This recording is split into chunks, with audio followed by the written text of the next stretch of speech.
Dr. Indira Priyadarshini. I retired from Baba Atomic Research Center as a scientist, outstanding scientist, and I started my scientific career as a scientist in 1982. And before that, I was born and brought up in a place called Vijayanagaram. That's a small town in Andhra Pradesh, and it's a family. We were a family of rather a lower middle class family, but of course we had a dignified life in spite of all that. My father was a head of the chemistry department, and in a college that was like a graduate college. It was teaching BSc students and 12th standard students, and he was a very inspiring teacher for many. My father himself, so he himself has inspired me to be today what I am actually. So whatever I am talking about is because of my father.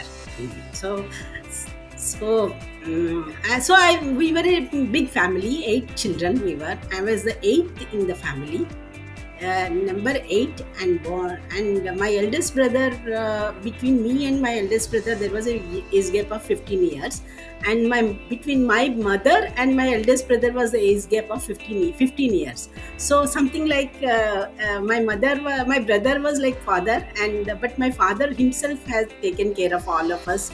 He wanted We were 6 girls in the family, and 2 brothers, and my mother was very much interested in having the brothers educated and all. She was wanted them to do something very well, but it was my father who wanted that all of us should be, all the girls should be very well educated and live on their feet. So, and luckily we all studied very well. All of us were educated very well. We were class first always, and people used to take inspiration from us here. So that's how we were brought up. And at that time so then doing science was not, at that time the best students were always going for science and mathematics. So I was also one of the best students in the class, always good in mathematics and science, chemistry and physics and all. So the teachers used to encourage me to do science. So that didn't go, any extra effort was not required. But only thing is, my teachers, those we studied in municipal schools only, the studies were, because those days the convents were not there that much. So in the municipal school, teachers were also very inspiring. In fact, they used to take extra time for the best students always, and they used to invite us to their houses to teach extra things and all, without even asking for anything actually. So we have not given them anything like extra money or anything for taking their extra time and all. So that's how. And they wanted us to participate in science quiz programs, mathematics quiz, science programs and all. So it was, maybe the teachers also asked me to become one of the scientists if possible. So that time the dream was to become a scientist, and it so happened when I was in BSc, BSc is bachelor course. When I was in my nearby neighborhood, one family was there. There was 14 children. They were, in fact, one of the girls who has joined Baba Atomic Research Center that time. So everybody used to talk very high about her, that she has joined Baba Atomic Research Center. So I also thought that I should also join Baba Atomic Research Center after, if I get opportunity. But then I got university sixth rank in BSc, and I joined MSc in a different place because my town didn't have BSc, MSc. So I joined post graduation in a different place, and there. I joined chemistry. I got getting chemistry was difficult during that time, so I managed to get it. And then during MSc itself, I got married. Really, first year itself, I got married, and my husband was doing PhD in the same university. He was doing PhD in physics actually. So then I completed my second year also, but then I stood first. In first year itself, I had such a big gap that it was very difficult for anybody to take over me. And so I continued remaining first rank in second year also, with, in spite of marriage, all these problems and all. But my husband was also very encouraging. So then that's how MSc finished. And I thought I will join some college nearby in my hometown only, and teach chemistry after my post graduation. And my husband also was planning to do something there only. Then for a few days we didn't have any job or anything. My husband, in fact, I was doing my MSc, so after his PhD he was waiting for a job, something to join. So luckily he got in Mumbai with Bharat Petroleum Corporation. He then decided to change over to industry job, and he joined Bharat Petroleum Corporation, and I came to Mumbai. So then I didn't know what to do in Mumbai, like I didn't know anyone here. So then what to do, came sometime in February 1981, 82 I came, February. And then then I was just teaching a few students who are nearby, some friends children, some mathematics and chemistry, because I thought I can teach them well, I understand chemistry well. So I asked them to send their children, and they were coming. And in the meantime, after 2 3 months, I have decided I must do something better than this is not the life that I am looking for.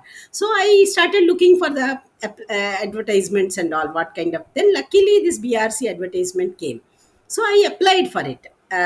So then I joined there. I applied for it, and didn't know anything. Then the interview call came. I didn't know how to answer even an interview there. I was not very good in English. Even means English was not that bad, but then you don't know how to answer any interview, how to face that. But luckily BRC interviews make you very comfortable. If you are not able to speak in English also, you can speak in the mother tongue. That is how they do. So I appeared for the interview, and I got to know that I was selected, which is a very tough selection. Dating in BRC during that time was only those who had. And the questions I really remember, even the questions that were asked, to me, the fundamentals, how you understand the things to the basics. So since I was very good in basics and all, I could do very well, and I was selected in BRC. So marriage happened, and I came to Mumbai. I joined Baba Atomic Research Center.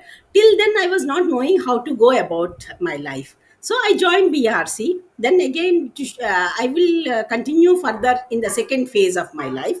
That is when I joined Baba Atomic Research Center Training School. Then I thought, now the exams are over. Now I will not join it, do any more exams and all. Now it is only like job. You do the job. That's all. Nothing else is to be done.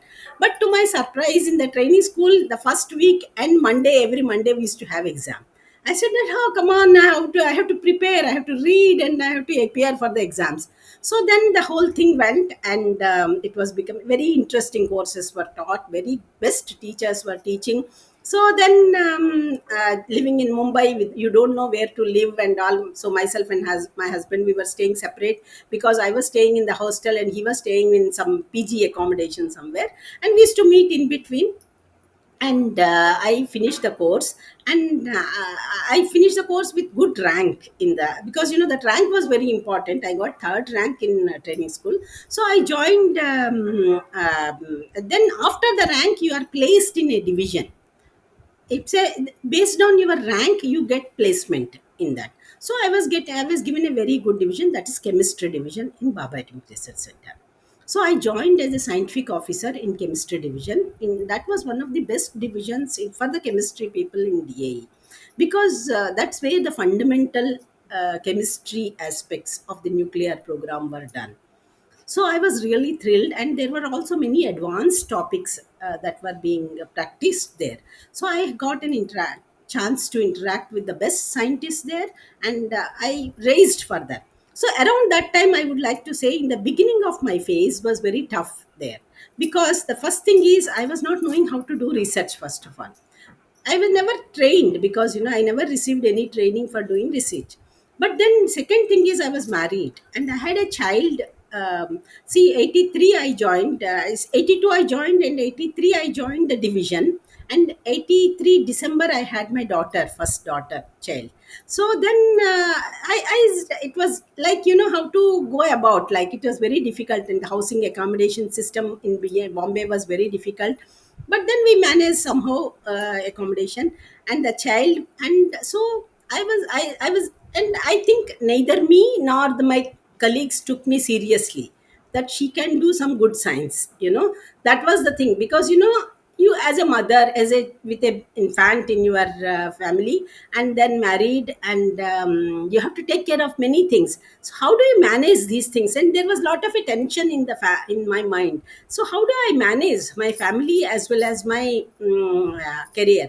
And then all around, people used to think that this girl comes only for job and she's not interested to be a scientist. So which is very, so I was not given any important projects also in the beginning, where I was only given.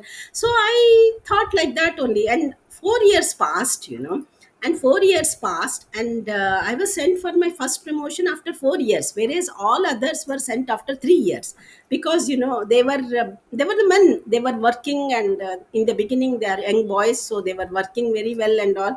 So I could not spend much time very very seriously. But then when I went for, because every promotion is an interview, we have to face the interview again. I did so well in the interview. My superiors were surprised to see that I could do very well. So then they realized that this one has a potential. She's not something just for coming for a job or anything. So uh, I started, then I also realized that I must work more than what I am doing now. And these excuses cannot work, like my family, my daughter are the important things, but I should not be confined to these things only. So then I have decided that I will put my effort and I will improve my efficiency and I will work. And then I registered for my PhD and I continued, and I got an edge over others because of my capabilities, I would say that I got, and I started doing better. Even my second promotion was delayed because I was again slowed down in that. During my second promotion also I was delayed, 1 year delay again, because not because, when a boss compares you, a woman with a man, I don't give blame anyone for this, but because what happens is a woman has a family responsibilities and she will not put the effort as much. I mean, she's not available for everything that is required by the superiors. So maybe that may be the reason they have thought that she should be given promotion little late. But then but I was doing very well as far as research and publications were concerned. I could finish my PhD in 2 years. 87 I registered, and 89 I completed my PhD. And 89 I had my son, say a child, and I was working so hard. I sent my thesis for binding, and I went to the delivery room, for submitting my thesis. And so all these are like, I have decided that I should be working hard. Then after getting the children, then the things were happening. I didn't go for any postdoctoral work after PhD, because that's very important that you go for a postdoctoral work. Then I didn't go for few years, because how to manage the kids, how do I manage these things? So I have decided I will not go for it. And I would like to mention about my boss, during my PhD, Dr. PN Murthy.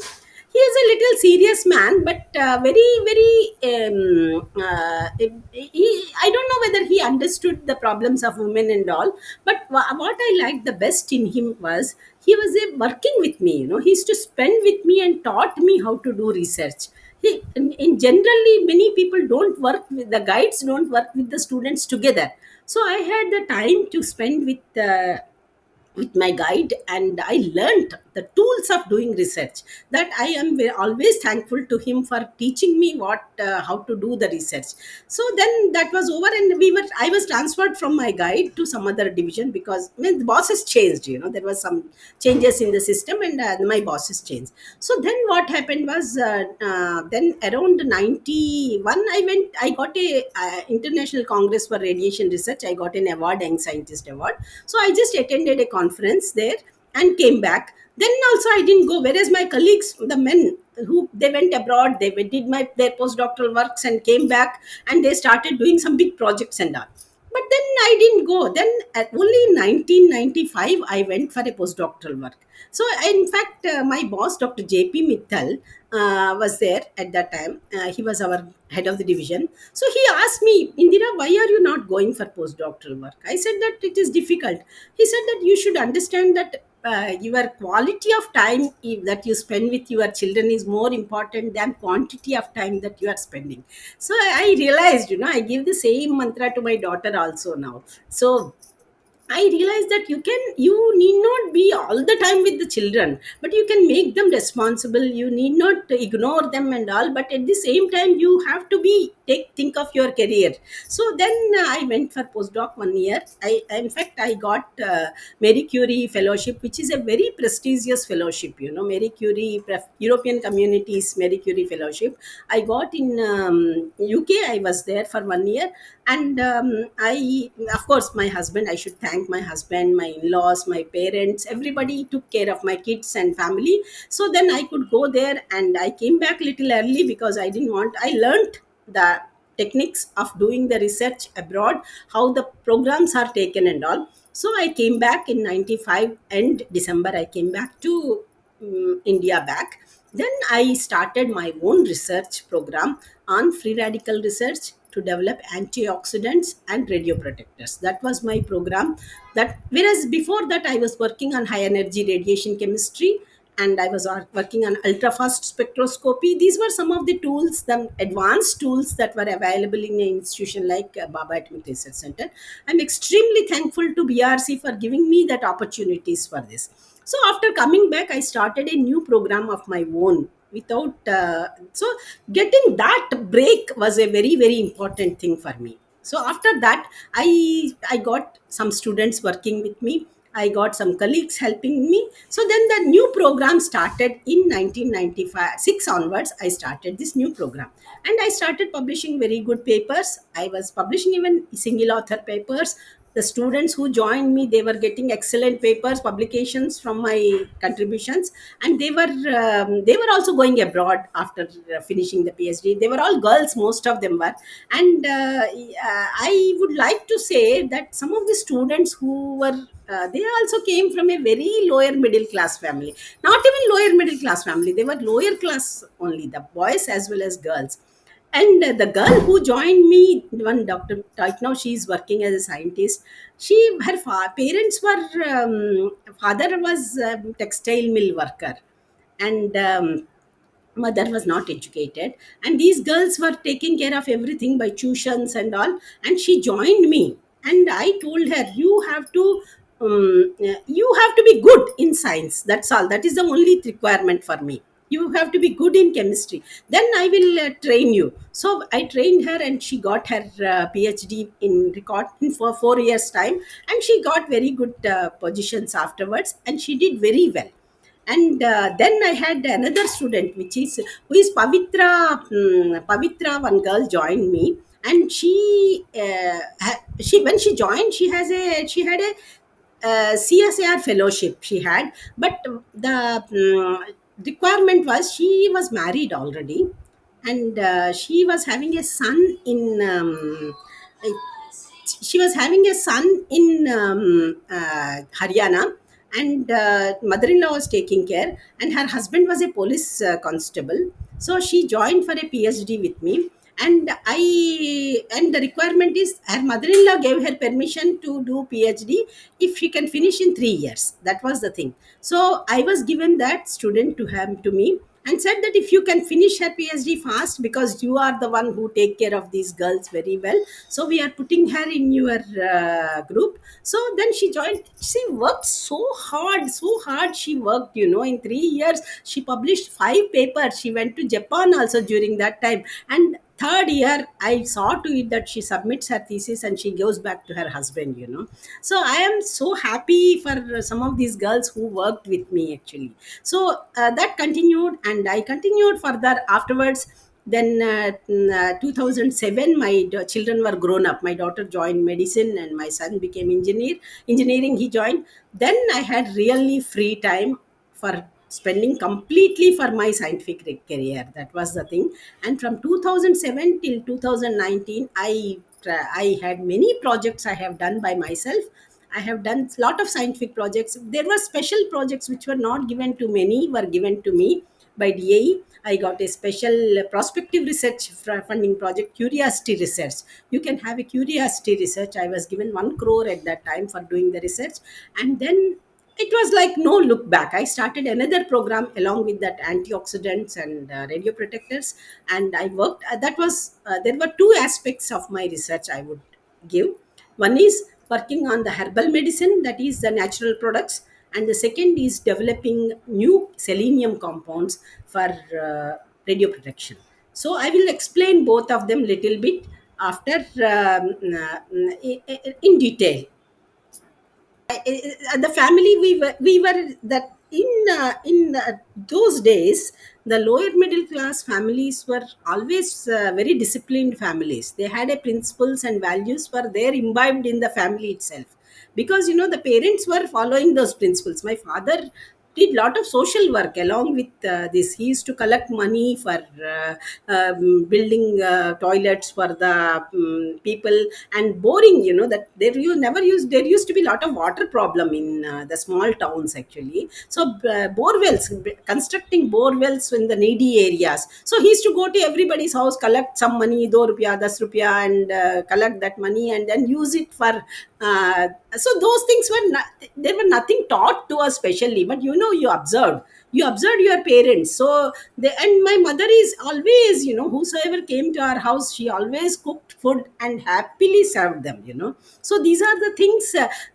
I still feel that they were, the principles and values were built within them. And you should never be corrupt, you should not take anything. These were, means there is nothing taught to us, but by observation I know this is how always, my family members were like that. In fact, my uncle, when he got his son married, he told he told that I can give money for my daughter's marriage, but when my girl comes to my house, I should never take anything from her, because she is coming to our house and we should not expect. So that those things were, nobody taught them, to be, these were the values that they had in their blood, in their living was like that. Maybe not having too much money was the reason that we had to live with whatever was available. And we were also not aspiring to get too many things in life. Our requirements also were very less, and so living a very simple life was the most important thing that they taught us. Even today we live a very simple life in our life. So that comes because my parents lived that. That is why I think the values were caring for the society. And my father used to go to, there used to be this scheduled caste areas, where people used to, because I'm talking about the things that happened 50 years back or something I'm talking about. So they used to live in a different areas where they used to live. My father used to go and eat along with them. That was a you should sit. And we are from a Brahmin family, but then he never thought. But he is a very spiritual man also. He used to perform the rituals and all in the house, and then he used to go there and also eat with them, educating them, adult education, this the bringing them to the schools and colleges. So these things were, you observe them, so you imbibe those values. So nobody, so when you are eight children in the house, nobody cares specifically for a child. You learn from your peers, that's all. That is how it is. So I think we learned, and it is on our blood, that's all. Genes and blood is modified with that, with those values. So that's how it is. Yeah, then see, yeah, I would say that my once one of my lecturers, while teaching mathematics, he asked in the class, what is log zero value? Log zero, what is the value of log zero? So nobody knew the answer. People were giving anything, something, something, something. So I, after some time, I thought about it and I gave the answer as minus infinity. So the teacher was very thrilled. He said that this is what is required for a scientist, to think. And what could be, if you don't know the answer doesn't mean, but you should be able to think. So then he told me that you have a special intuitive mind, so you should be a scientist. So then that I believed. And chemistry was part of my, because my father, my brother, my sister, my cousins, many were chemistry was taking those who are coming to our house, chemistry was part of that. That's the thing. So but that incident has really made me confident, and that I can think different.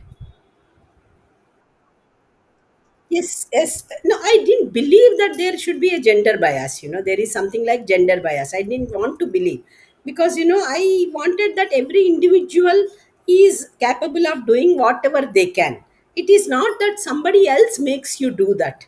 So I never wanted to put that gender into my perspective into that. So I wanted to work like anybody else, so since I lost few years in the initial stage, so I wanted to work doubly hard. So I used to go on Saturdays afterwards, and I don't think I have ever taken leave or especially any for anything and all. So in fact, when maybe some 10 years back, I was diagnosed with tuberculosis, and I had a small tuberculosis, and then I took treatment. During that time, I went to office. There was no problem, and after that, that it relapsed. The tuberculosis relapsed, So they have asked me to take streptomycin injections and all. So when I took streptomycin, first injection when I took, my daughter was already in medicine at that time. So when I took my first streptomycin, the checker I was getting, the whole body was like, it has not. I'm not used to taking medicines anymore. So that taking streptomycin gave me lot of checker. Morning, early morning, I'm one who get up very early, but that day I didn't get up. So I told around 8:30 or so, when I got up, I told my daughter, the best thing for me to come out of this is to go to office. I must go. Then only I will become normal, because if I sleep, I will not be normal. So I told her, then she said that, yeah, you should go. There is no problem. So then I went to office, and by 1 o'clock I became much better. I was much better. And then I came home and worked. So I think for me, this kind of difficulties or physical or anything is not a big issue. The thing is, the problem that I faced was to overcome that accident thing. My lab was destroyed. I had to rebuild the lab. And I had three students, two juniors who were working with me. I told them, you please go back to some other departments. I will not be able to manage because I don't have a lab right now. So then they told me, no, madam, we will be with you and we will rebuild our lab. And afterwards, you don't believe, I got such a beautiful work done after that. With the for another 10 years I could work, and excellent papers have come from that. And we got a US patent for a drug, we got a new drug molecule discovered, that is specifically for radiation induced pneumonitis when they are undergoing lung radiotherapy and all. So I think today I am a more philosophical in life. I would say that things do happen. You need to come out of that, and it is, I would say, my for me the mantra that, if you want to ask me, is Bhagavad Gita. I was going through that actually. I'm a very spiritual person, and I read that, there are few things in life, like it is said that yogastha kuru karmani, do things being a yoga. And what is yoga? Yoga is defined as siddha siddhayo samam bhutva samatvam yoga uchyate. That means you remain the same whether you are successful or not. You remain the same, and you don't get affected by all these things. And then third thing is yoga karmasu kaushalam. That means you excel in your work. First you have to excel in your work. You don't bother whether you are successful or not. And whatever it is, it remains within you. You now, I am not excited with any success, or I got sort of awards, lot of rewards. I was the first woman to get the Homi Bama Science and Technology Award in BARC. But nothing has really made me feel that something great, because you go through all these things, both are happening. So you remain the same, remain calm, and work very efficiently as much as possible, and achieve whatever you can. That is what is the challenge. And as a head of the division, when I became head of the division last 3 years of my career in DAE. I was head of the chemistry division. I was that time. I really faced lot of challenges as a woman. I would say I used to sit in the group boards and all, where I was a single woman. So the men dominating the women is very high there. I have seen this. When you try to speak and be honest, and when you see some things are happening around, and when you are trying to point out, people will not like it. That is a very very big, and you get branded there as something more outspoken you are. And but then I felt this is what my conscience is telling. So I should, and I, as a head of the division, I tried to help all the women in my department, I tried to do justice to those who didn't get justice, because of this bias and all. So that, I think, I'm very satisfied as a head of the division. I was there were many women I know, they were very hardworking, but they remain shy. In science, what happens is, you do work, and also at the same time you need to be recognized by your peers. You need to get awards and you get recognitions. Many times what happens is, men have a big network. They go anytime, the people go and meet, and then they have some party times and all. But women don't participate in those parties and all, so as a result you miss out the networks, so you are not recognized by many. And there are, the men are also very good men are there. So when they have to give something, they find that a man is looking, they are obvious, he's obviously in front of you, and he needs to be favored. So this woman, she doesn't, it's okay, because she's never in the visible area. So not that they want to separate, but you are not in the visibility. So then what happens is, you don't get the things, so that is what was the main thing that was happening. So I faced some of them. I managed some of them. I had some good bosses who helped me also, and I had many colleagues who are those who are superiors to me. They tried to push me down, and all those things were happening. But as a head of the division, I saw to it that, since I had the power, so I saw to it that the women colleagues get the best from the department, from whatever facilities that are required to be given. So that, I think, I am very proud of doing the things.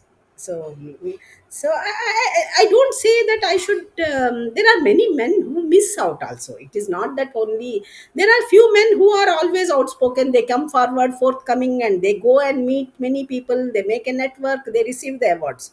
Whereas many women, and there are many other men also who are not able to get this. So I try to help all of them, whosoever felt in that. And not that I was only for women, I was also helping the men also. Basically, I don't really feel that, because I know as a woman, I missed some things. So I know their problems, so I could help address these problems when I was head of division. So that was really a very satisfied time, because, I think I have done it the way to my satisfaction, especially. And that is more important than anybody else praising you.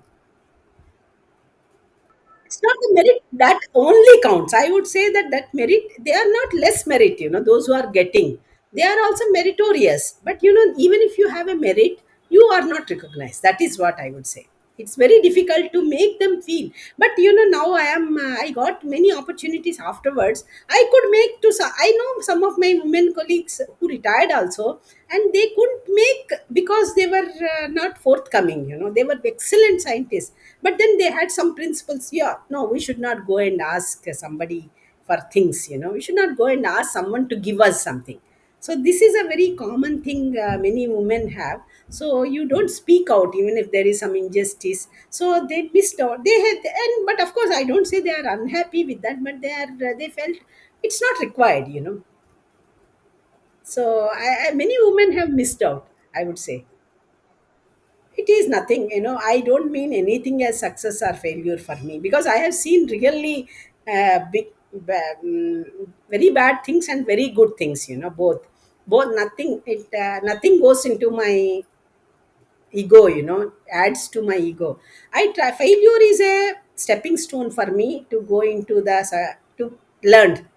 I'm very happy to fail in some things. My results, if they are fail, then I'm fine. That, because that gives me an opportunity to do better research.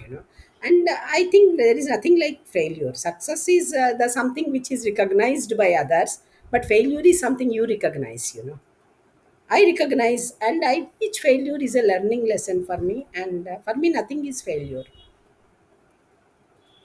So I work to uh, improve myself, constantly improving. That is the only thing that I have. Yeah, I would say that, first of all, don't that it is the government and the policies of the government to give the reservations for women, facilities, providing more facilities, recognizing them. But as a girl, don't ask for anything. That is what I say. You should see that you are also equally capable like a boy, and work as hard as a boy. Maybe if you require, you have to, because there is a factor of honesty in you is much more in a woman than the man. So you try to work much more and prove yourself, and work hard, that's all. And at the same time, it is the society as well as the government which has to provide the things equally to the boys and girls together. So a girl has to work equally hard, and you can do everything that you can achieve anything. Now my daughter is a doctor. She works 12 hours a day. For me there is no problem. For that, for her also no problem, and for me also it is not a problem. We all manage, and her husband also helps her. So now the situation is different. My daughter is much more empowered than me, I would say. So it is because, and but she knows her responsibilities. That is also very important. You, not only that, you should know your responsibilities in the society. You can't be asking, you can't be, you can't be talking about your rights. At the same time, you should know your responsibilities also in that. Many times we say that this is my right to do this, this is my right, that's fine. But at the same time, how responsible, how matured are you to give back to the, contribute to the well-being of the society. So that is very, very important. I have Homi Baba, our Baba Atomic Research Center, on whom's name Homi Baba is there. So he his vision, I really appreciate the vision of some of these scientists. But what they have thought is, they thought 150 years ahead. He could think, and how India should be in that, and he had power, of course, to implement his ideas. And second person is Abdul Kalam. For that kind of beginning that he had, and his life, it touches my heart so much, his life. And I went to see his house, I went to see everything. Like, I he's one of the persons whom I really consider as a role model for everybody. And of course, some of the scientists, very good scientists that I know, that is Einstein and Baxendale, one of the very good scientists in radiation chemistry. And some of those initial, Otto Hahn, for example, Otto Hahn and Fermi, these are the scientists who thought so much, so intelligent. Fermi was the one who discovered the nuclear fission, and because of that, you have today nuclear reactors and all. So you imagine that level of thinking. I like one of those. And Einstein, for example, the theory of relativity, photoelectric spectroscopy, photoelectric effects that he discovered, and the quantum effects, and his contradictions. For he never wanted to believe quantum mechanics, because he was more into classical things, only to explain. But his research has explained for the quantum effects. So these are the people, and he was very, very spiritual. And I like the statement of Einstein. He said that there was a Heisenberg's uncertainty principle was there. So that there is, especially in quantum mechanics, those who are into quantum mechanics will know that position and wavelength and all, these are the wave particle duality in that and all. So there is some uncertainty in some of these measurements, was the thing that was told. But then Einstein said, how can God's creation have uncertainty? That was a statement. I really like that, actually. So, and he was also very spiritual also, and he read Indian Upanishads, many things he read. So I think I am inspired by many of these. And that's it. Yeah, post my retirement, I joined a center called DAE Center for Basic Sciences. Center for Basic Research, Center for Education in Basic Sciences. That is Center for Excellence in Basic Sciences. Sorry, Center for Excellence in Basic Sciences. We have students there, and we get a very good selective students. These are from the rural background. These students mostly come from rural background. So they come, and each class we have 8 or 9 students, but they are very good students. So I really enjoy teaching them some of the advanced topics. Even now I am teaching them, and I spend time with them. I inculcate research in them, first of all. how the research has to be done. So some of the students, 18, 19 year old students are doing research now, and I mentioned in my application also, the students have discovered, last year they got a patent for developing a kit and a device for detecting the curcumin content in turmeric. That was a required for the farmers, because the turmeric growing farmers, now that we have a turmeric board is also being created, the farmers are the turmeric growing farmers, if they know how much of curcumin is there in a very easy kit. So the students have developed a chemical formulations, and also an algorithm is developed by them. It is, you have to tag the students for the best. So that is what I am trying to do, in whether they are girls or boys, all are very good, so now that is what I pay back to the youngsters, through the youngsters. So I'm really enjoying teaching. I take high energy radiation chemistry and applications, and I also teach bioinorganic chemistry, which involves metalloenzymes, proteins and all. So I may see to it that they are understanding the subject in a best way it is taught to them, and that's what I do. Correct, correct. So sustainable life is, it is because of my simple living. Simple living itself gives you a sustainable life, So eat well, and I don't eat extra eating. We are very simple eating habits. Good sleep. I sleep well, and then I write monographs, because it's very important that my faculties are not misused, underutilized. So now I want to see that my faculties are working very well constantly. Now I am 64-year-old, so I'm writing monographs. Many articles I have written and published many papers. Even now also I'm writing more general articles now. Earlier I was having a research articles, and I guide students for doing these things. That's what keeps me another sustainability as far as my mind is concerned. And I try to be happy, and we travel, myself and my husband. I also try to see that my family members, like especially my children and son and daughter, when their families are coming up, if there is any requirement to help them, I don't mind helping them, for that, whatever personal life it is. And similarly, my mother-in-law, if she needs any help, we are there for that, because she is now 91-year-old. So everybody needs support. So you cannot ignore mother-in-law for the sake of children or anything. So we see to it that I take care of everybody. And then I have a spiritual life. I'm a very much spiritual person. I read lot of Indian philosophy books. Especially, I learned Sanskrit over the last 10 years. Now I read original books of written in Sanskrit on my own, and I try to understand the thought process, especially the thought process that India has given. You know that that Upanishads have given. That thinking beyond what you are seeing. So that is what is my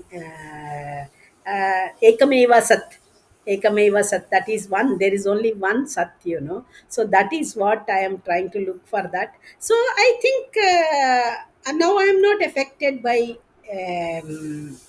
good, bad. Everything is good for me. So happy life, and do yoga. I do yoga, and I eat food every day. We go for yoga class every day, 6 to 7. We do yoga, so that I am free. I have no ailments or anything. I had tuberculosis only once. That's all. Afterwards, nothing is there. Go for walking and friends chit chat, and eat little bit whatever wherever I can eat to the best my stomach permits me. So absolutely no problem. I have. I don't think there is any issue of sustainability right now for me. To the society also, as in fact, myself and my husband, we participate in lot of societal activities actually. So we participate in. I am member of the Indian Nuclear Society. We work in the temple. We do service in the temples. My husband goes and works for another. He did for Tata Trust. He did some projects for some of the NGOs. So absolutely no issue. We have energy, and we have time, and we have opportunities.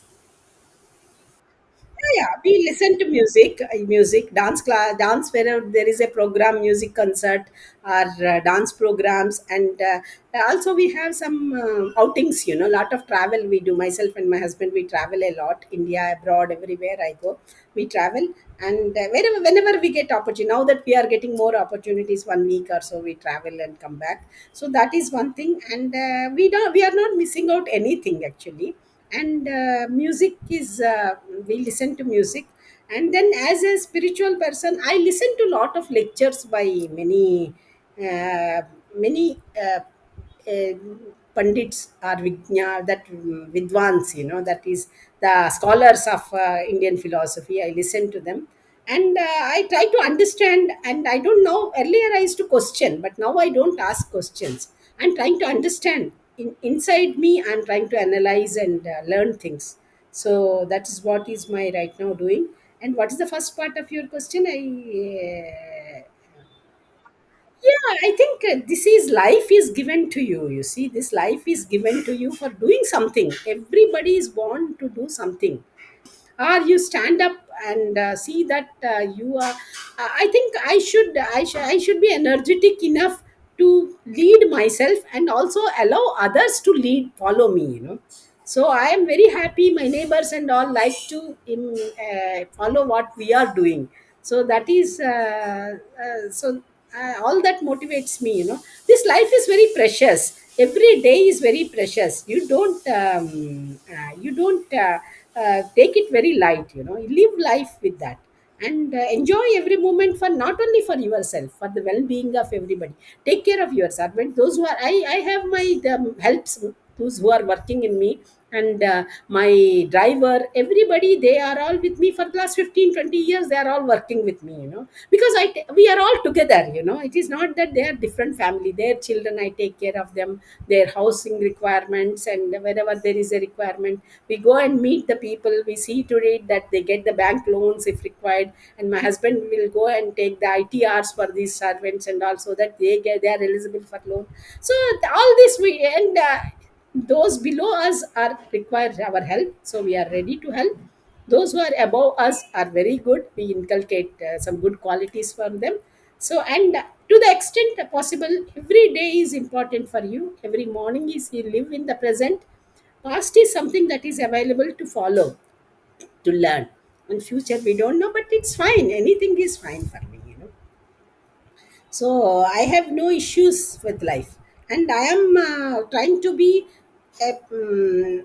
motivating others. My actions should motivate others. That's what motivates me. No, I still feel I have not achieved so much. I still feel I still feel I really I should have been somebody like one of those big scientists. I have not got that up, like Niels Bohr, like whose father was also a scientist, and they all did such great science. So we all did science. I did to the satisfaction. Still, I feel I have not done. The best thing I have not done in science, I could have done. Means it depends. From the beginning, you are in the advanced laboratory and the best place with in the this thing, then you would have done a much more high quality science. You see, so I still feel I have not achieved anything much, and I missed out many of them, and I don't think I can get back to those things, because already I'm 64, and I don't know whether I will be in any. That's okay. I mean, that is what is the reality for me. I really missed out a very great science, I would say. Achieved, I still don't consider that I have achieved anything. I may have made some beginning. I must have made some beginning of doing some a new direction research I have done. In that is what is my satisfaction. And my students are still working. My juniors are doing better than me. Those who work with me are continuing and doing much better than me. I'm very happy for that. So they are continuing, and I think they will achieve but better. That is the satisfaction I will have. But I don't please considering my as one of the 75 is okay. But I still feel there is every Indian scientist should not be satisfied with what they have done. We could have solved many problems of the country.